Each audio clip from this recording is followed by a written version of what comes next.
Congratulations, you just got your CT520. First thing you're gonna do to get this uncrated is you're gonna find the front of the crate. So once you find the front, there's gonna be 2 bolts in the top, 3 bolts on each side, 2 bolts in the bottom. Once you take those off,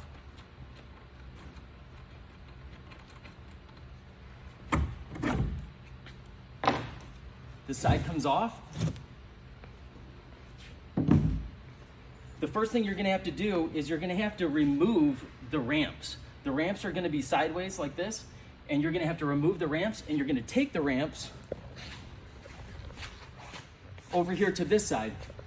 You're gonna find the back side of this crate. You're gonna do the same exact thing. Remove the bolts, this side comes off. And then the neat system of this is they have Velcro straps. So you're gonna put the ramps here and you're gonna Velcro them to the actual crate so they don't move. After this, you're gonna take the styrofoam pieces out. There's another styrofoam piece that comes here. Be careful because that has all the accessories in it. And then once this is out, you're ready to wheel this down. I would get 2 people just in case, because it is a heavy machine. Wheel it down and you're ready to go. This is the Dakewe CT520 research grade cryostat. Once you get it out of the crate, you're gonna wanna look down here and you're gonna wanna set these feet.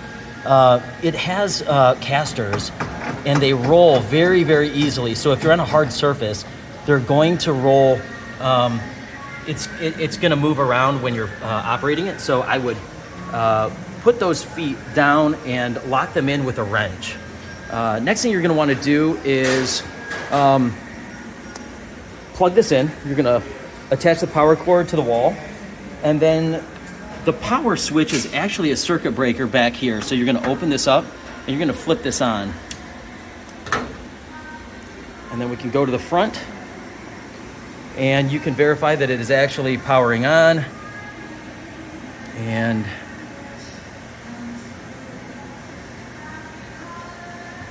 it'll go through a power up sequence.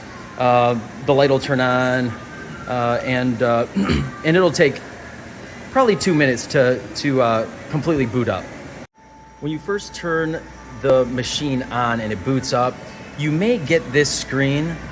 This is called the smart screen, and I'm going to show you how to get in here, change the user, and switch it out of smart screen into a more intuitive screen where you can change a little bit more of the configuration. So right now you can see that we're in standard user mode, and so to get it into admin, you're just going to click on this, switch user, and go into admin, hit OK, and then the password is just 1.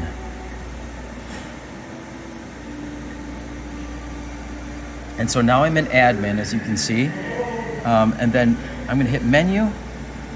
I'm going to do preferences, and then if you go over to hit preferences up here, you can switch it from, here's the mode, the smart mode, to the professional mode. So in professional mode, you'll see when I go back, you'll have a lot more options to change temperatures and things like this. So now this is the screen that you're most likely going to be using, unless you are a facility that only cuts specific 3 different types of tissue at any one point in time, like regular, thyroid, fatty. You can set those as presets and then use it in the smart mode. But this is the mode I would say you're probably going to want to use it in. So I'm gonna walk through the screen with you, the home screen here. So up here, you've got your 2 compressors. This unit is standard with 2 compressors. One will control the cryo chamber, the other will control the free shelf, the specimen head, and the blade holder. You've got the cryo chamber temperature right here at -13, and you can set that, if you press on that, you can set it to whatever temperature you want. And actually, since I just turned this unit on, it's gonna take about 2 to 4 hours to actually come down to the set temperature. If you're cutting, let's say, skin, and you want to set this at -25 for the specimen head, or for the cryo chamber, the free shelf, specimen head, and blade holder, I would say give it at least 2 to 4 hours to come down to temperature. So moving to the right here, we've got the time, and you're gonna wanna set this time. And I think you might have to set that in the menu and preferences. This is the lock button. You can lock this out, so now you can't do anything. So the only way to do that is to, so press and hold this, and now it's unlocked. This is your sleep button. So basically sleep, it's going to save the compressors. It's going to turn the compressors off, and I believe it gets down to about -8 degrees centigrade until you come in and you want to turn it back on. You just touch the screen and it comes right back from sleep mode. And then you've got your sign in right there. So right here you have your section and your trim. You can switch between section and trimming just by pressing and touching those. You also have the ability to switch between trim and section just by pressing this button here. So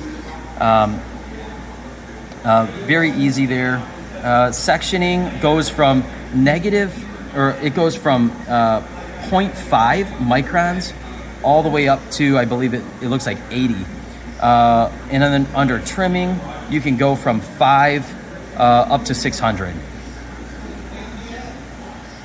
Moving over here, you've got, like I was saying in the smart mode, you can see the presets as well. So you can set 3 different presets for, let's say, tissue that you always want to cut, and you know the temperatures that are the most ideal. You can set these to say whatever you want and whatever temperature you want. So if you cut skin, this could be skin. If you cut thyroid, obviously you could do whatever. So you can actually set these just by touching on these and control them that way. Memory position, this does have the option to have the memory. I am pushing on the advance, and you can see kind of where it is in its travel. It looks like it has 30 millimeters of travel. Obviously, we always recommend that you cut at its most retracted position. A little bit advance is fine.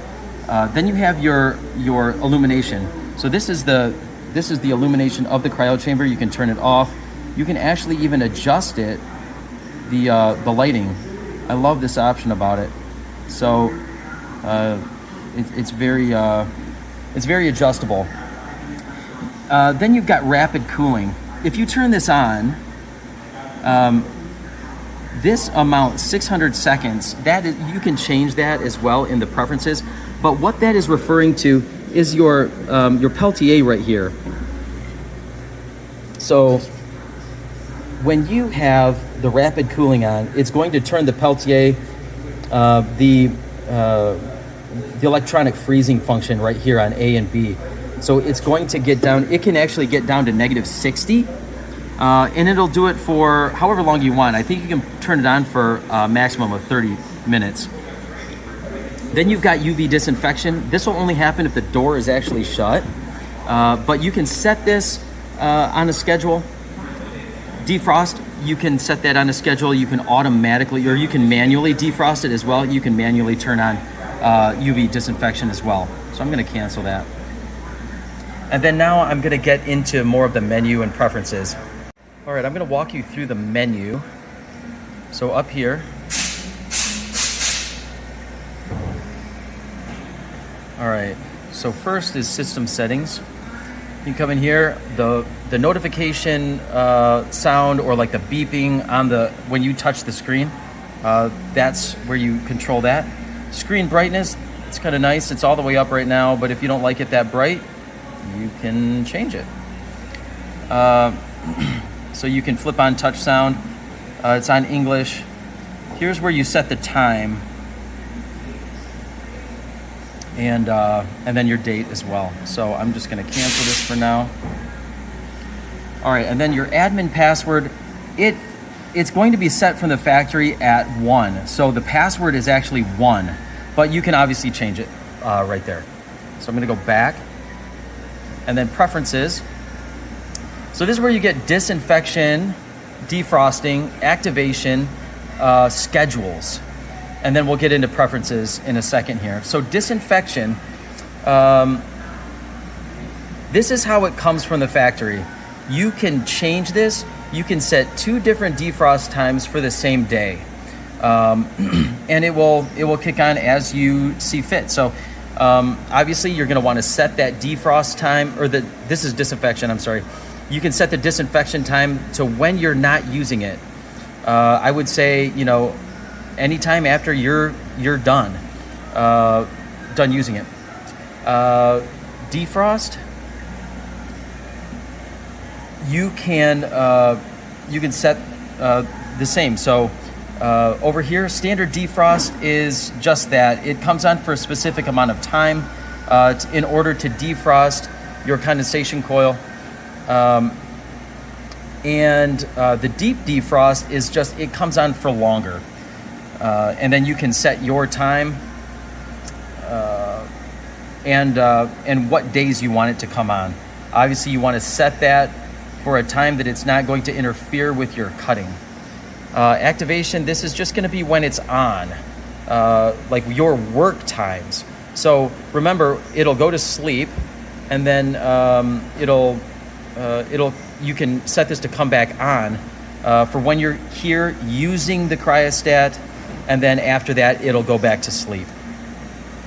Your preferences, you can turn on rocking mode for your trim if you'd like. Calibrate is just going to ask you to turn the hand wheel a couple times around, and then it'll know where the hand wheel is, and that's the calibration. It's very simple. Retraction value, it's retracting at 20 microns. You can set that up or down. Sleep timeout, 1 hour. So after not using it for an hour, it'll go to sleep. Rapid cooling, this is the rapid cooling. That's what's going to control your Peltier. So from the factory, it's going to be set to 10 minutes. This is also the place where you can select smart or professional mode. All right, I'm going to go through adjusting your objective and also your blade holder. So I'm going to try and do this while still giving you a clear picture. So in order to adjust the orientation of your specimen head, this is your locking lever. So if you lift this to the upper position, now you're able to adjust up and down, and then the left and right, left and right.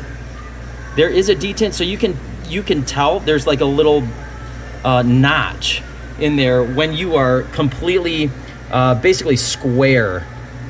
So you can find that and set it right there. And there's actually a little indicator as well. So when you have this orientation set the way you want it, you can lock it back down, and now that specimen head is locked for cutting. The chucks,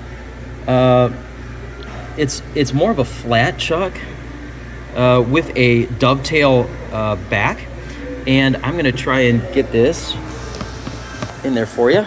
So in order to release that, to get your chuck in, as you can see, that little tooth is moving, and so you're gonna pull this up, get that seated in there, and then just push it right back. And then when you let go of this, it should be locked in there. That's nice and tight. So that's how you load a specimen disc. And then you've got your standard anti-roll plate here. You've got a blade eject. That's kind of a nice feature. And then this on the right side, this is going to clamp your blade in. And then over here, this is going to release the slide. So you can move this blade holder top, left, and right. So I can show you that. And they've got 3 different sections that you can feel when you hit it. It's like a little notch. And that is your detent telling you that you are in the far right position, center, and far left. So I'm gonna put it back to the center. I'm gonna lock this back down and we're good to go. Here's your blade guard. We can keep that up, and if you want to adjust the angle, your blade angle, right here is your blade angle adjustment. You're gonna have to get your Allen screw out or Allen wrench out and loosen this up, and then you can set your blade angle to whatever angle. You might have to adjust this up or down to whatever angle cuts the best. It may not be set from the factory to the most ideal angle, so you might have to adjust that. I would say 90% of the time you're going to have to adjust that to get the best cuts. Then you've got some indications down here as far as how far back the blade holder is, and then you've got 18 specimen disc locations, and then you have 2 Peltier disc sections as well. It does come standard with a heat sink, and you can mount it to this arm very easily. You just take these pieces of tape off and place that in the holder back here. So that is the adjustment of the objective head and the blade holder. Okay, and the last thing I'm going to go through is the maintenance. So up here, you're going to have component monitoring, your events, and error logs. So under component monitoring, this is going to tell you how many times your UV lamp has come on, screen liquid sensor, screen window. All of this is going to be tracked. So when you can see exactly how much usage you're getting on these components. Events, this is anytime you open or close your window, or turn something on, turn something off, you can see what has happened in your event log. And then any errors, you can go here and see any errors that have happened and call in service accordingly. So that is your basic setup. I hope that helps.